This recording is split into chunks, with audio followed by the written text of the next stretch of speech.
Merry Christmas and thank you for joining us today. More than 60 years ago, my father and Warren Abernathy started an annual breakfast to bring members of the community together as friends. This breakfast was originally held at the Beacon, an event where members of all political parties could celebrate Christmas together, join hands, and maybe start a new year. Maybe they ought to try it in Washington. Even though Mr. Abernathy and my father are not here today, I appreciate my firm sponsoring this program because what it does is it keeps their memory alive and sets an example of things that they did for the community, which we all remember and appreciate. Thank you for coming today and participating in this great tradition. Once invited, always welcomed. And today is special for me because I have my daughter here who is going to first give the blessing and then is going to give a homily on hope. Farrell Mason is a minister in Nashville, Tennessee. And Farrell, if you'll come up, please. Good morning. It's an honor to be here today with all of you, to be somewhere where my grandfather started this breakfast and my dad continues it on. In all the hustle and bustle of Christmas, I think it's a blessing that we've all come together to take a breath and to remember what really is important, what really matters this Christmas. For me, I believe that is hope. So I'm going to start with a blessing so you can enjoy your breakfast, and then we'll have a little reflection. Will you pray with me? Holy and loving God, we offer you a quiet heart and ask that you would enter in.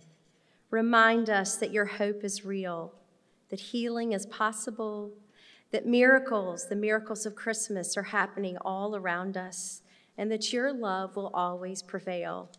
Thank you for bringing us all together, families and friends and work colleagues. May your peace that surpasses all understanding buoy our hearts. Bless this food, bless our families, and thank you, God, for Christmas. So recently, Barbara Brown Taylor was in my hometown of Nashville, Tennessee. She was speaking about her much anticipated new children's book, Home by Another Way.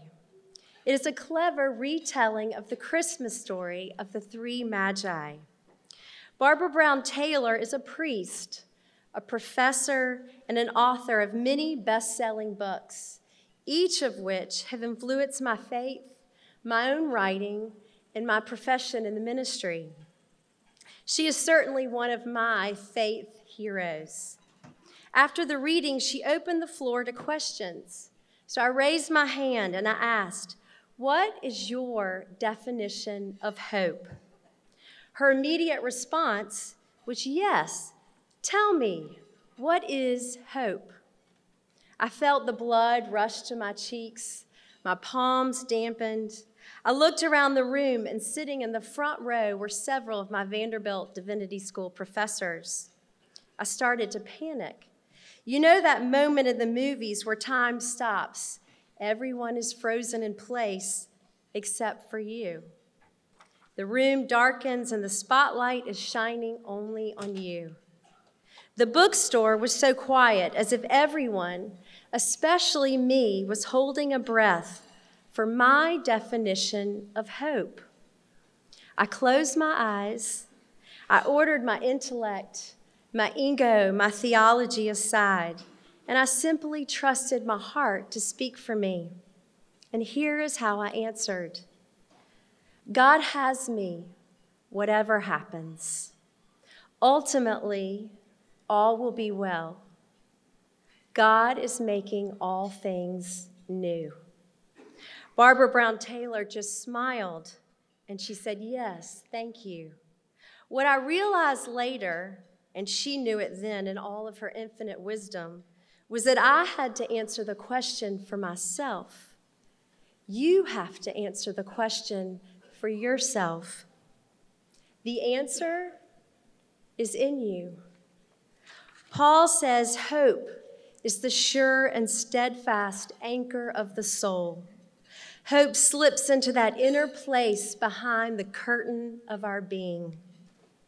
beneath the skin, deeper than scars and sickness, disappointment, secret worries and existential fears, our flaws, even our mortality, lives eternal hope. It is in the marrow of us, even written into our DNA. No matter what we are up against, a King Herod or even a cross, we will not be broken. We will rise. God promises it. I like to imagine that God's creatures, you and me, are all wearing these invisible superhero t-shirts. They are imprinted with the words, I am hope. It is how we are spiritually encoded. We are living well-lit advertisements of God's hope in this world. Never have I been very adept with foreign languages. Actually, French was my only C in college. But hope is not a foreign language. It is our first language as God's beloveds. Think for a minute. Every time you even hear the word hope, your spiritual antenna picks up the signal. Every cell in your body rises to attention. The nerve cells talk to the brain cells, who give a green light to hang on at your heart's center.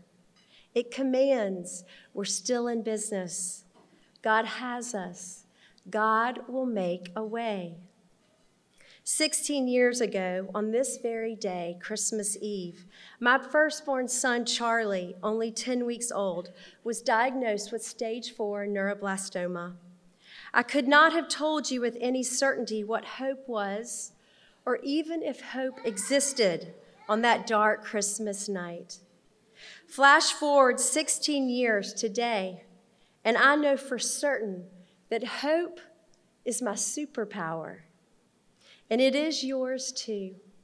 Hope has carried me through a child's cancer, suffering the loss of a miscarriage, several touch-and-go childbirths, writing and delivering the painful eulogy for a friend who took his own life, dozen more funerals for those that I have loved and lost. This may surprise you, but I have felt hope the strongest sitting at the bedside of someone taking their last breath. Hope is responsible for every brave and beautiful and redemptive vignette of my life. Hope daily saves me. Very few things I know for certain, but I do know this: there is always hope. You may be wondering now how you are to access that superpower of hope. Simply close your eyes. Trust God, whatever the circumstance. Surrender your will and expectations for desired outcomes, and watch how God, if you allow him, will far exceed your expectations. Turn over your fears and your disappointments, your present and your future, everything that you are and you love, even your death, to the one who loved you first, will love you after and onward. In Jeremiah 29:11, God says, I know the plans I have for you, plans to prosper you and not to harm you, plans to give you hope and a future.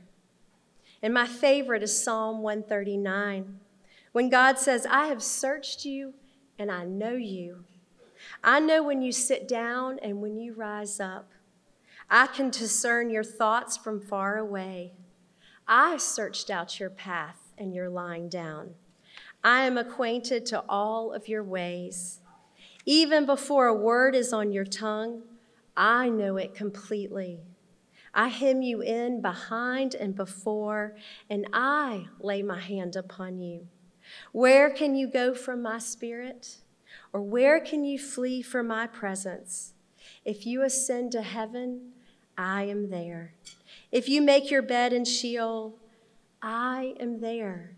If you take the wings of the morning and you settle at the farthest limits of the sea, even there my hand shall lead you. My right hand will hold you up. Even if you say, surely the darkness shall cover me, and the light around me become dark as night. And I will assure you, darkness is not dark to me. I formed your inner parts. I knit you together. I made you wonderfully. In my book, I laid out the days of your life. When the day comes and I call for you, my beloved, there too I will be. Some years ago, I lived in London for graduate school. I discovered a painting at the Tate by George Frederick Watts entitled Hope. It reflects that hope is not a sentiment, but a choice. In the painting, a woman sits on top of the globe, and in her hand is a lute with all the strings broken except one. She plays the only lonely one with gusto. The British author John Berger says, always we are on the ledge, never without hope. Life is never going to be perfect or easy or go exactly as we would like. And one day we will all die. But until then, play the one string relentlessly. Because as Paul assures us in his letter to the Romans, suffering produces perseverance, and perseverance, character, and character, hope, and hope does not disappoint. My Cliff Notes definition of hope is Emmanuel, God with me, always and forever. 16 Christmases ago, a friend helped awaken the definition of hope in me through this prayer. I return to it often. Dear child of mine, as you go through this day, know that I am gently protecting you. I am as near to you as your very breath, as close to you as your heartbeat. I can see the fragile state of your emotions. I know how close to the surface your tender feelings are. I'm aware the wick of your spirit's inner light is flickering in the winds of your dilemma. But you are my child, and I am on your side today. I will hold you in my love until you are strong again. Do not be troubled or afraid. Do not strive in your own strength, but lean into my love. Be strengthened by my spirit. Find comfort in my mercy. God. The poet Robert Frost wrote, there are always two roads.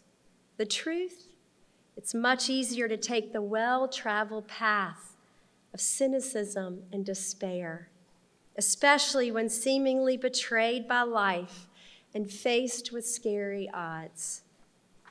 Have the courage to trust and choose God.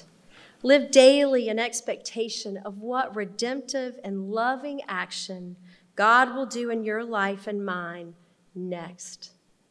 Look at Jesus. He embodies the lovely Frost line. I took the path less traveled, and it made all the difference. Hope does not disappoint. Are you longing this Christmas for a sign of hope? Then take a fresh look at the Christmas story. Over 2,000 years ago, God chose ordinary people like you and me to stand up and speak their definitions of hope into the world. Remember Joseph. What a remarkable human being. His life was certainly not how he would have planned, and yet he rose to the occasion anyway. Joseph chose to trust God and committed to whatever was necessary to make way for love in this world. I especially admire Mary. She met her unlikely destiny with steely courage. Her secret? She trusted God no matter the circumstance. She walked head up to the stable and to the cross. Listen to her tremendous declaration of hope. God, I'm yours. Thy will be done. And who doesn't admire those wise men from the East? They had a hunch there was something more to this earthly experience, something even divine, and they faithfully followed that star. God is always presenting us with signs of hope. Could we want for anything else this Christmas? I have a confession. My personal definition of hope is not original. It was spoken first by that babe in a manger on that first Christmas morning, throughout his life, and most profoundly from the cross. If you listen, Jesus is speaking it into you right now. God has you. All will be well. Love will prevail, and hope does not disappoint. Many times, the burdens of life and our fragile humanity weigh too heavily upon us. We forget our superpower. There will be days where you or someone you love will stand up to meet a life situation and the words will not come. The despair, thick. This is where God is infinitely wise. He gave each of us enough hope that we can share some with each other. There's a scene in Exodus where Moses and the Israelites are wandering in the desert, and out of nowhere, they are attacked by raiders, the Amalekites. Moses goes up on the hill, and he raises his arms up on behalf of Joshua and the Israelites as they engage in the toughest battle of their lives. When Moses' arms are raised in hope, the Israelites prevail against the enemy. We are told that Moses' arms grow weary, trying to bear the burden of the struggle. He dropped his arms, and the enemy took the lead. Aaron pulled a Clark Kent Superman, and he rescued Moses. Aaron held Moses' arms up for him until they secured victory. God never meant for us to fight life's battles on our own. He gave us one another so that when we lose hope, we can be an Aaron and come in for the rescue for one another. God affords us these little victories throughout our lives in preparation for the ultimate victory, which is a return to God. Do not keep your superpower hidden. Let it out. Hold up another's arms until they are strong again. One day coming, you'll need an Aaron to hold up yours. Every time you speak a word of hope into this world, Christmas lives on. We as God's people prevail. What our world needs this Christmas is ordinary people like you and me wielding that extraordinary superpower of hope. Wear your metaphorical superhero t-shirt and declare the God-given truth. I am hope, and God's hope does not disappoint. Thank you. I'd like now to introduce you to my son, Charlie Mason. He's 16 years old. Welcome. Good morning, everyone. I look out in the crowd and I see many familiar faces. But for those who don't know me, I'm Charlie. You probably see it on the board above. But we're here to celebrate almost 60 years of this breakfast, who was celebrating my great-grandfather. And this is also almost 16th anniversary for me, because on Christmas 16 years ago, I was diagnosed with stage 4 neuroblastoma. And so I'm standing here now, 16 years later, with hope in my heart, and I want to say thank you to a few people. One, my great-grandfather, who started this event and helped pay for my treatment. Also, to my grandfather, Duke, who you guys know as John White.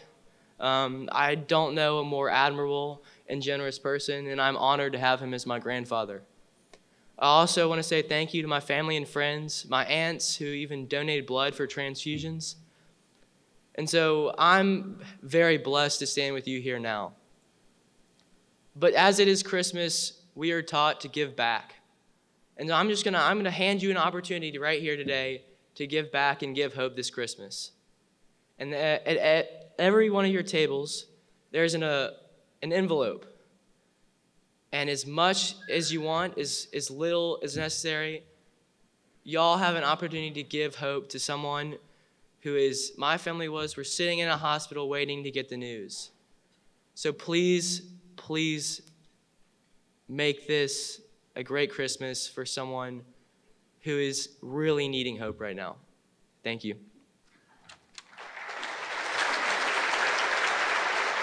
Thank you, Charlie, and thank you, Farrell, for being here this morning. Thank you especially. I'm sorry, I have a sick child. Thank you for your message of hope. I'm a little bit choked up over the message because I also have a child that's had some issues, and I appreciate your message. Good morning. My name is Allison Dunham. I am one of the attorneys at Harrison-White, and we are all very thankful for all of you for being here today. The Memorial Sloan Kettering Cancer Center in New York is one of the country's amazing hopes for children and families that are struggling this season and other seasons with a devastating disease. Today, we're honoring Dr. Brian Kushner. He is a pediatric oncologist and is one of the center's stars, and he's one of the doctors that was critical to Charlie's health and recovery. Known by his patients as Special K, Dr. Kushner's ready smile and easy bedside manner puts both children and families alike at ease. While all the while his medical team is devising new approaches to fight this battle and give hope and hopefully a cure one day for this cancerous disease. Farrell, on behalf of our Harrison-White family, I invite you to accept this check from our firm. We are honoring Dr. Kushner's good work today, and when you give it to him, please tell him that the people here at our firm and in South Carolina and our Spartanburg community appreciate him. We appreciate all of his good work, and we hope that one day he will defeat this terrible disease once and for all. Thank you. Thank you. Thank you. Thank you.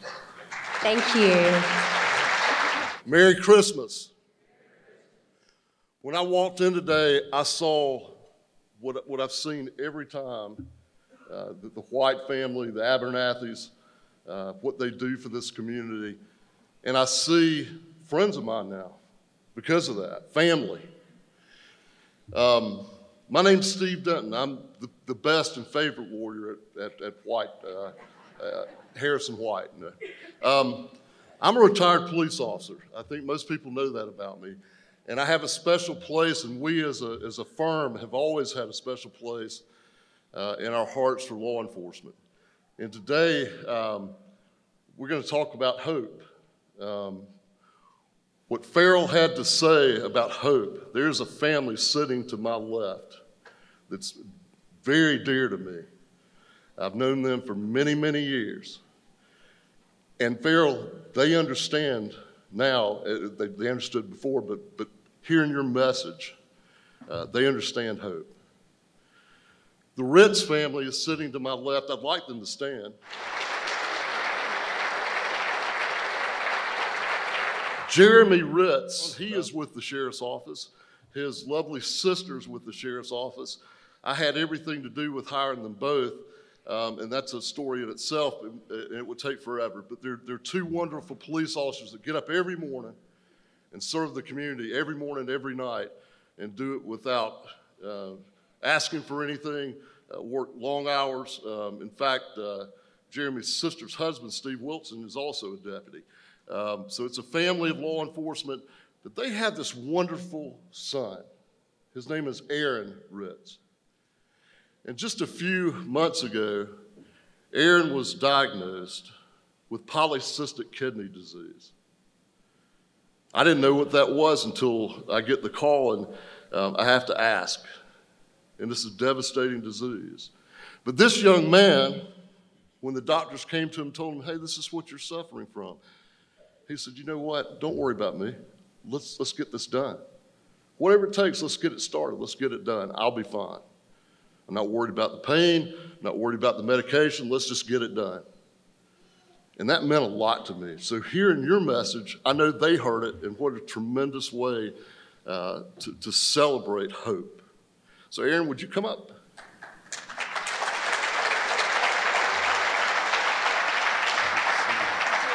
I'm going to lift you up, okay? Can I lift you up, okay? Oh, yeah. Okay, you ready?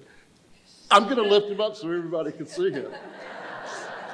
I held him when he was a baby, so I guess I can hold him now. He is 11 years old. He has more heart than I'll ever have. He has more character than I'll ever have.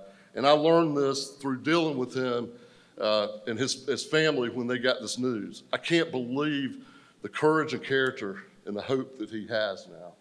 So here's what our firm wants to do. We want to give you just a check that will benefit you and your family, I hope, because you mean so much to us. Your family means a lot to us. You're the bravest young man I've met in a long, long time. And then there was a gift I think that you wanted. Of course, you never asked for anything, but we made your family tell us what maybe you would like. So that gift, when you leave, we'll make sure you get it. Okay? Thank you again, Farrell, for the message of hope.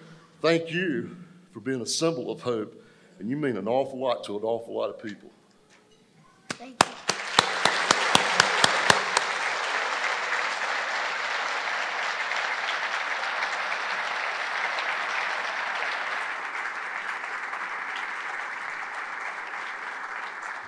Each year, we recognize the work of one of our own, a member of the community who has impacted our lives and the lives of our neighbors. And we do it by giving them the Abernathy-White Humanitarian Award. Christmas Eve, 16 years ago at 5:30, I noticed what were mosquito bite type lumps along my grandson's arms and on his back. And I had a friend, and I called him and I said, Roy, my wife just goes crazy over lumps and bumps, and they've now finished playing with the grandchild, and I've taken his shirt off and his pants off and to see if he had 10 fingers and 10 toes, and you know, I see something that just kind of bothers me. And he said, come on to my house. And so Christmas Eve at 5:30 or 6 o'clock, 16 years ago, Dr. Barry and Mary invited us to their house. We went in, and my son-in-law David and Farrell and Charlie and Dr. Barry looked at the baby and said to me, well, it could be one or two things. Have a good Christmas. I think we'll be okay. And see me the day after Christmas. Just come to my office at 7:45. He gave us hope. We went to his office at 7:45 the day after Christmas, and he had orchestrated us to go to Greenville to see some pediatric oncologists, and then we were on to Sloan Kettering in New York. People might say, well, you knew him, he was a friend. But what I'm telling you is for 37 years as a pediatrician in Spartanburg County, we weren't the only family that were either seen in his kitchen or seen on his couch or seen in the emergency room or seen on Saturday or seen on Sunday. It was a lesson to me. And so when my wife says, how can you be so kind when they call you at 8:30 or 12 o'clock at night and you talk to people that have problems? He taught me that lesson. As a result, he not only participated in his practice, but has also participated in many community endeavors. He gave us hope. God gave us the miracle. So for me today, it's a time for me to say, thank you, Roy. Thank you for being a friend. Thank you for doing what you've done for so many young children and anxious parents through 37 years of your practice, and thank you for who you are. And it's full circle for me today. to have my daughter here and have Charlie here and have Dr. Berry here. And thank you for participating as we recognize Dr. Berry. And I'd like Marcia Abernathy Duncan to come up with me. And Dr. Berry, if you could come forward.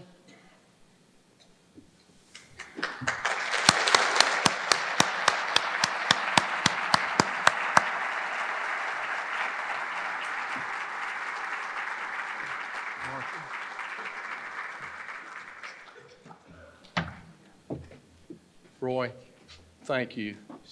I never thought we would be where we are today, but with the hope that you gave us and with the miracle that God gave us, and for your kind and caring spirit, we're here.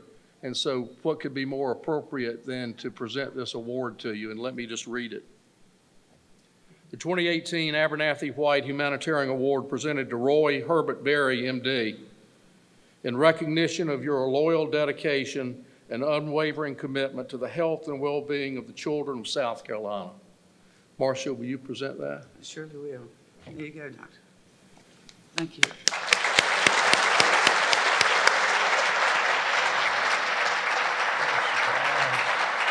I was just saying, this is almost too much, but Charlie, I think you should be thankful for having the family that you have. When I started training, I had one of my mentors told me, he said, if you're ever not sure about a child and whether they have anything that's serious or not, look to the family. Specifically look to the mother, but also look to the family, and they will tell you if this child has a problem. And never be afraid to ask them what they think is going on with this child.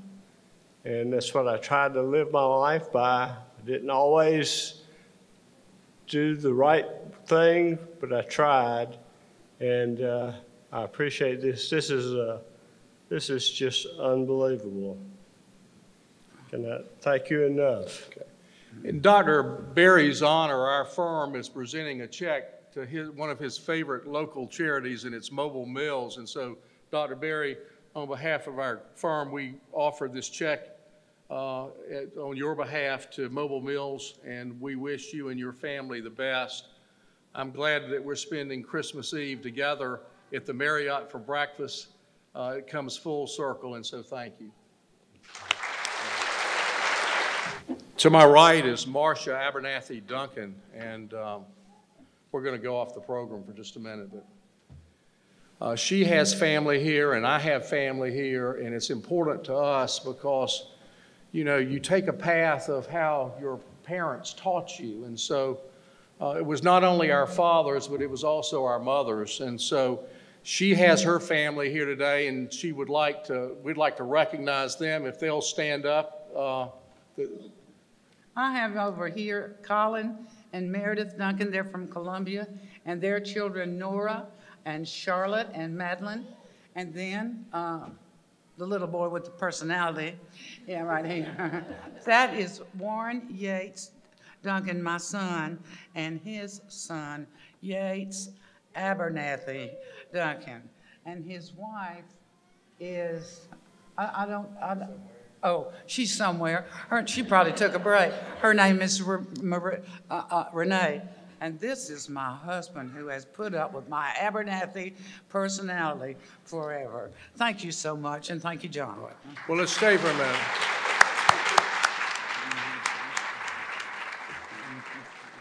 Marcia and I do this for a purpose because even though we are very young, we're not spring chickens, and we would like this breakfast to be perpetuated as our fathers wanted us to do it. And so it's nice for us to have our family here participate as they do every year. I'm a young chicken. Go ahead. Okay. I'm not going to introduce by name all of my family because I've got too many, and it would embarrass me that I might not name all of my grandchildren. Somebody asked me the other day, can you name your grandchildren? And I said, yes, but I told a little story. I can't. But listen, I've got daughters and I've got sons-in-law and I've got grandchildren here, so y'all stand up. Wow.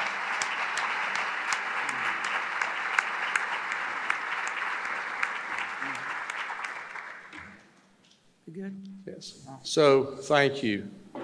Now we are going to have some Christmas music by members of the House of Prayer choir. And so please enjoy some songs to put us in the Christmas spirit. And again, thank you for being here today. Joy to the world, the Lord is come. Let earth receive her King. Let every heart prepare him room. And heaven and nature sing, and heaven and nature sing, and heaven and nature sing.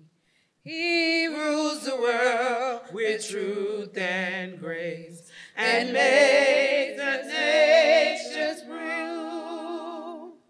The light of his righteousness, and wonders of his love, and wonders of his love, and wonders of his love. Joy to the world, the Lord is come. Let earth receive her King. Let every heart prepare him room. And heaven and nature sing, and heaven and nature sing, and heaven and nature sing. Go tell it on the mountain, over the hills and everywhere. Go tell it on the mountain that Jesus Christ is born. Go tell it on the mountain, over the hills and everywhere. Go tell it on the mountain that Jesus Christ is born. When I was a seeker, I sought both night and day. Asked the Lord to help me, and he showed me the way. Go, go, tell it on the mountain, over the hills and everywhere. Go, tell it on the mountain that Jesus Christ is born. Oh, he made me a watchman upon the city wall. And if I am a Christian, I am the least of them all. Oh, go, go, tell it on the mount, over the hills. Oh, go, tell it on the mount, that Jesus Christ is born. Oh, go, tell it over the hills and everywhere. Go tell it on the mount, that Jesus Christ is born. That Jesus Christ is born. That Jesus Christ is born.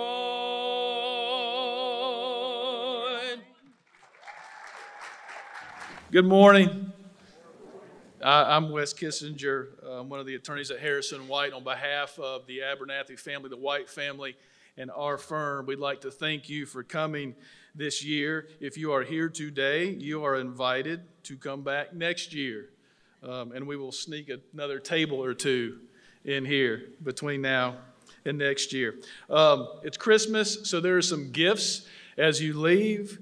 You'll note that attached to your program on the back are 12 good ways to start the new year. Thanks to Senator Glenn Reese, there is a coupon for a free dozen donuts. Do not, everyone here, make a rush for the Krispy Kreme. Senator Reese would like to sell some donuts today over there, but we appreciate that and offer those to you and your family. There's some beautiful poinsettias on your tables today. Those poinsettias were provided by the Maccabee family in honor of our friend Alvin Maccabee, who passed away this year. There's also 2 books on your table that you'll see.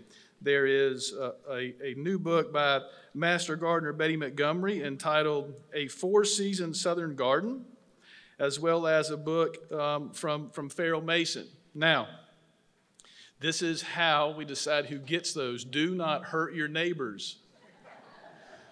Underneath the chairs, there are color-coded stickers, and let me make sure I get this right. 3 of you at each table will be lucky to leave with one of these gifts. If you have a pink sticker under your chair, please take home Farrell's book. If you have a green sticker under your chair, please take home the poinsettia. If you have a yellow sticker under your chair, take home Betty Montgomery's book. And God bless you all, and have a very, very Merry Christmas.